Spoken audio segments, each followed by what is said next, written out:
Well, hello again. This is Roxanne, your retired teacher that enjoys sharing good stories with whoever would like to listen. But primarily I'm thinking of the children and the moms and dads right now, and something extra for your kids to listen to. This is one of my favorite stories. It's called The Quilt Maker's Gift.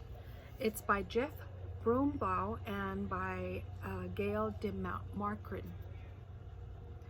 I love this story because it has a moral, it has a lesson that we can learn from it, and the illustrations are beautiful, but the storyline is just amazing.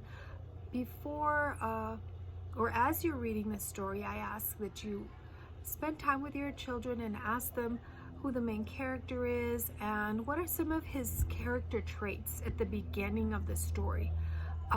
What kind of a person is he based on his actions, and have them tell you what actions he does in the story that cause them to believe that that's the type of person he is. And then see as he changes, there's another character that's a main figure in the story, and have them compare what kind of a person she is and how their relationship evolves throughout the story, and how there's some changes in the main character story. And a lot of great discussion can happen with this book. It's a beautiful story. Hope you enjoy it. Again, The Quilt Maker's Gift. There was once a quilt maker who kept a house in the blue, misty mountains up high. Even the oldest great-great-grandfather could not recall a time when she was not up there sewing away day after day. Here and there, and wherever the sun warmed the earth, it was said she made the prettiest quilts anyone had ever seen. The blue seemed to come from the deepest part of the ocean, the whites from the northernmost snows, and the greens and purples from the abundant wildflowers, the reds and oranges and pinks from the most wonderful sunsets.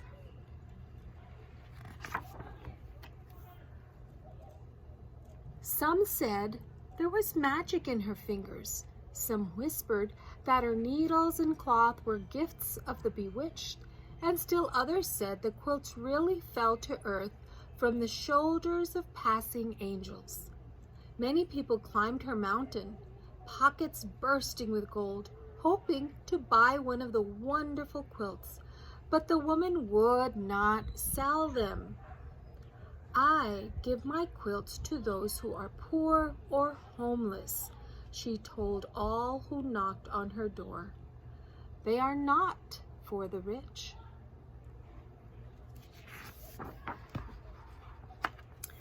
On the darkest and coldest nights, the woman would make her way down the mountain to the town below. There she would wander the cobblestone streets until she came upon someone sleeping outside in the chill. She would then take a newly finished quilt from her bag, wrap it around their shivering shoulders, tuck them in tight, and tiptoe away. Then the very next morning, with a steaming cup of blackberry tea, she would begin a new quilt.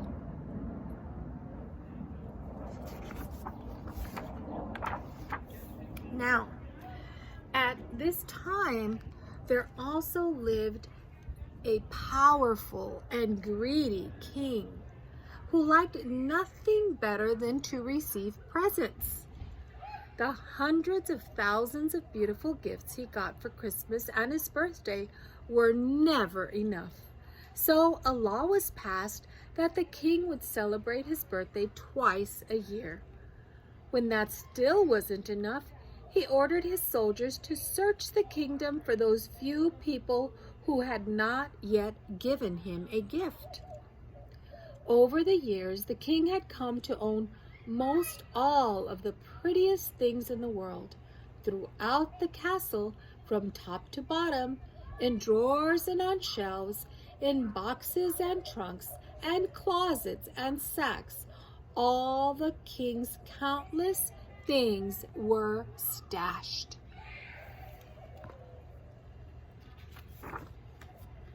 Things that shimmered and glittered and glowed, things whimsical and practical, things mysterious and magical. So many, many things that the king kept a list of all of the lists of the things he owned. Can you imagine owning all those things? All of those things. And yet, with all these marvelous treasures to enjoy, the king never seemed to smile. He was not happy at all. Somewhere there must be one beautiful thing that will finally make me happy, he was often heard to say, and I will have it. One day a soldier rushed into the palace with news about a magical quilt maker who lived in the mountains.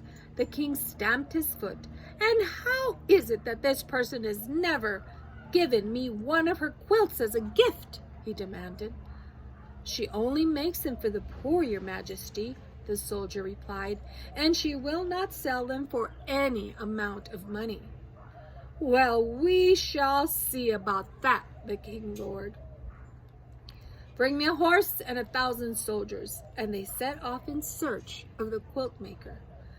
But when they arrived at her house, the quilt maker merely laughed. My quilts are for the poor and needy, and I can easily see that you are neither. I want one of those quilts, the king demanded. It might be the one thing that will finally make me happy. Okay, so I wonder, do you think the king is going to have his way with the quilt maker? Or do you think she's going to hold her stand and say no because he's not poor? We shall see. The woman thought for a moment. Make presents of everything you own, she said, and then I'll make a quilt for you. With each gift that you give, I'll sew in another piece. When at last all your things are gone, your quilt will be finished. Give away all of my wonderful treasures? Cried the king. I don't give things away, I take them. And with that, he ordered his soldiers to seize the beautiful star quilt from the quilt maker. But when they rushed upon her, she tossed the quilt out the window, and a great gust of wind carried it up, up, and away. The king was now very angry. He marched the woman down through town and up another mountain, where he had his royal iron makers shape a thick bracelet of iron. Then they chained her to a rock in the cave of a sleeping bear. Once more the king asked her for a quilt, and once more she refused. Very well then, the king replied. I'll leave you here, and when the bear awakens, I'm sure he will make a very fine breakfast of you. Again, think about the king. What kind of a person is he? Think of all the words we can use to describe him. Later, when the bear's eyes opened and he saw the woman in his cave, he stood on his mighty hind legs and gave a roar that rattled her bones. She looked up at him and sadly shook her head. It's no wonder you're so grouchy, the quilt maker said. You've nothing but rocks on which to rest your head at night. Bring me an armful of pine needles, and with my shawl, I'll make you a great big pillow. And that is what she did. No one had ever been so kind to the bear before, so he broke the iron bracelet and asked her to spend the night. Now let's think about the quilt maker. What are some words we could use to describe her?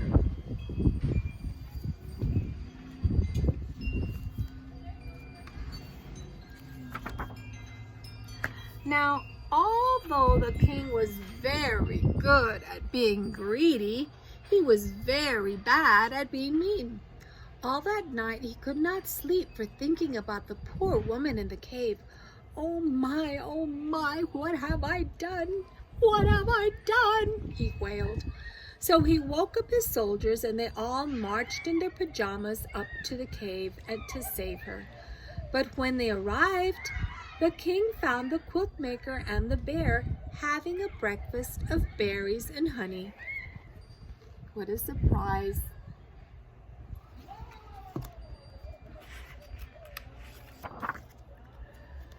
Now the king completely forgot about feeling sorry, and he became angry all over again. He ordered the royal island makers to build an island barely big enough for the woman to stand on her tiptoes. Once again, the king asked for her a quilt, and once again she said no. Very well, the king replied. Tonight, when you're too tired to stand and you lie down to sleep, you'll drown. And the king left her alone on the tiny island. Shortly after he left, the quilt maker saw a sparrow flying across the great lake. A cold, fierce wind was blowing, and it did not look like the poor bird would make it to shore. The quilt maker called to him, and he stopped to rest on her shoulder. The poor, tired sparrow was shivering, so the woman quickly made him a coat from scraps of her purple vest. When he was warmed and the wind had stopped, the bird flew off, but he was very grateful to the quilt maker for what she had done. Soon the sky darkened as the air filled with a huge cloud of sparrows. Thousands of wings beating together, they swooped down, lifted the woman in their little beaks, and carried her safely to shore.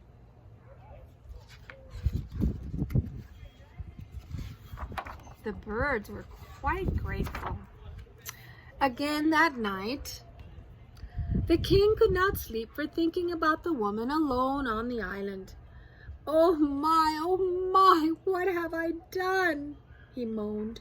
So he woke up his sleepy soldiers again, and they marched in their pajamas down to the lake to set the woman free. But when they arrived, she was sitting on a tree limb sewing tiny purple coats for all the sparrows. I give up, the king shouted. What must I do for you to give me a quilt? I guess he wasn't listening to her the first time, huh? As I said, the woman answered, give away all of the things you own and I'll sew a quilt for you. And with each gift that you give, I'll add another piece to your quilt. I can't do that, cried the king. I love all of my wonderful, beautiful things. But if they don't make you happy, the woman replied, what good are they? Oh, that's true, the king sighed, and he thought about what she had said for a long time. So long that weeks went by. Oh, all right, he finally muttered. If I must give away my treasures, then I must. Again, he's trying to be happy, and all his material things just weren't doing the trick, were they? They were not. The king went to his castle and searched from top to bottom for something he could bear to give away. Frowning, he finally came out with a single marble. But the boy who received it smiled so brightly in return, the king went back for more things. Eventually, he bought out a pile of velvet coats and went around the town, giving them to people dressed only in rags.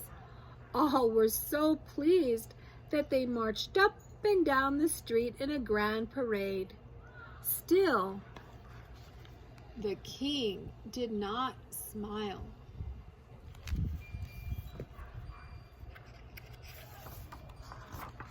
Next, the king fetched 100 waltzing blue Siamese cats, and a dozen fish that were clear as glass.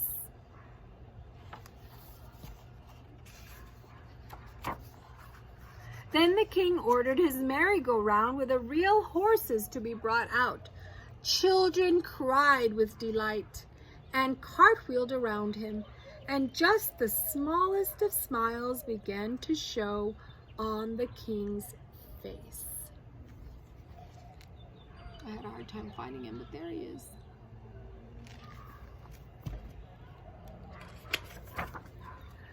The king looked about him and saw the dancing and merrymaking and all the happiness his gifts had brought.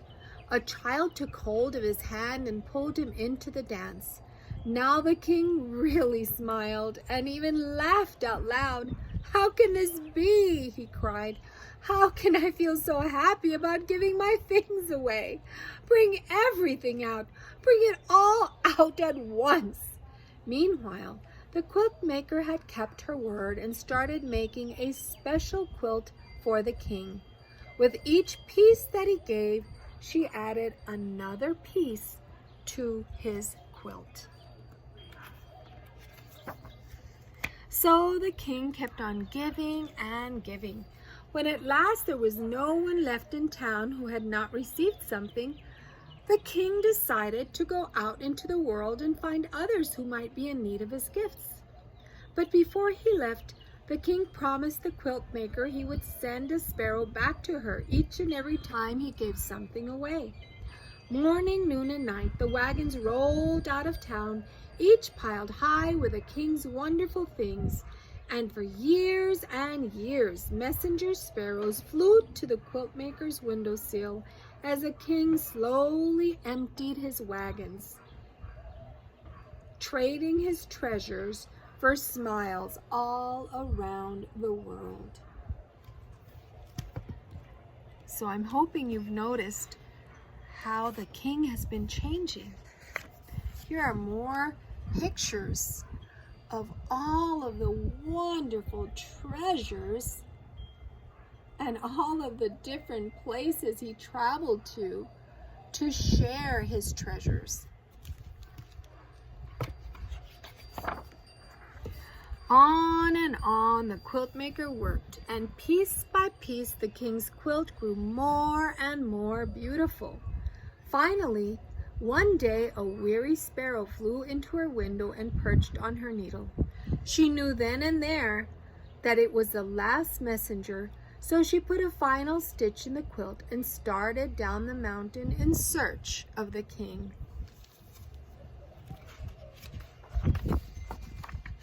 After a long search, she finally found him. The king's royal clothes were now in tatters, and his toes poked out of his boots.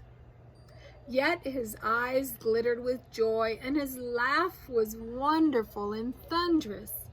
The quilt maker unfolded the king's quilt from her bag. It was so beautiful that hummingbirds and butterflies fluttered about. Standing on tiptoe, she tenderly wrapped it around him.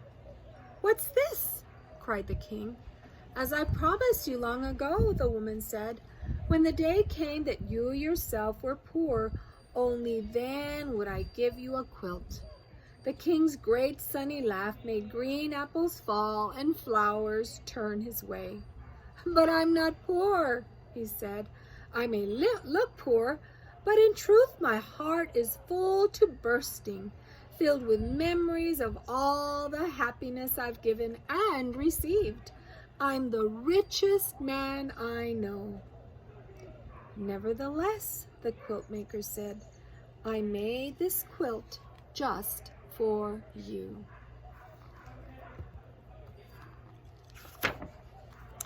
"Thank you," replied the king.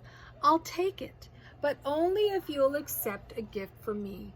There is one last treasure I have left to give away. All these years I've saved it just for you." And from his rickety run-down wagon, the king brought out his throne. "It really is quite comfortable," the king said.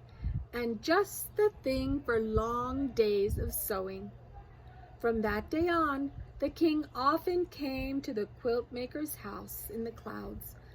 Day by day, the quilt maker sewed the beautiful quilts she would not sell, and at night, the king took them down to the town. There he searched out the poor and downhearted, never happier than when he was giving something away.